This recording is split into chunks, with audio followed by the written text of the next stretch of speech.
Prince William's public life has long been framed by a familiar image. The fairy tale prince, polished by ceremony, defined by duty, and surrounded by the soft focus of royal tradition. Yet the more revealing story today is not the legend of inheritance, but the mechanics of transition. The monarchy is changing shape, and William is emerging not simply as an heir, but as a manager of the institution's future. The first and most consequential question is power itself. Reports of tension between King Charles and Prince William point to a familiar problem in any monarchy that is also a family business. When does succession become actual authority?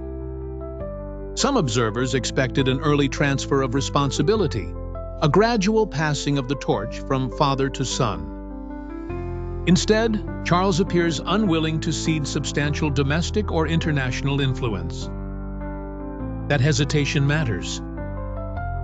If William has been told that the future is almost here, but the present remains firmly controlled by the king, then frustration is inevitable.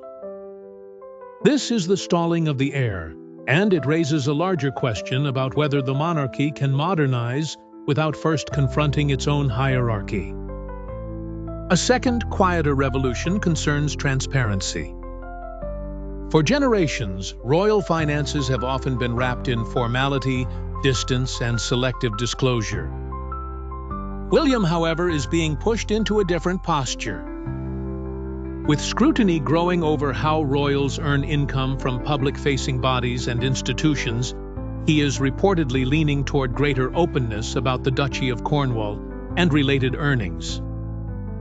This is not merely a public relations adjustment. It is a strategic defense of legitimacy. In the age of mistrust, secrecy can look less like dignity and more like vulnerability.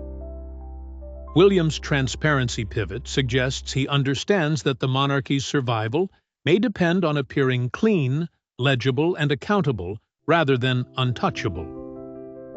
Then comes the development with the sharpest economic edge.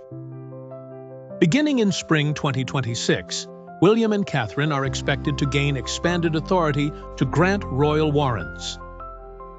In practical terms, that means they can lend the monarchy's approval to selected brands, a symbolic gesture with real commercial power. The so-called Kate and William effect could influence consumer behavior, strengthen British businesses, and modernize the royal brand as a subtle but potent engine of national prestige. This is monarchy as market signal, where tradition is not abandoned but repackaged as a form of trusted endorsement. For a royal household under pressure to prove relevance, this is an unusually contemporary move. The final file is perhaps the most protective and the most ruthless. William has reportedly taken decisive steps to distance the monarchy from the fallout surrounding Andrew Mountbatten Windsor and the surrounding scandal landscape.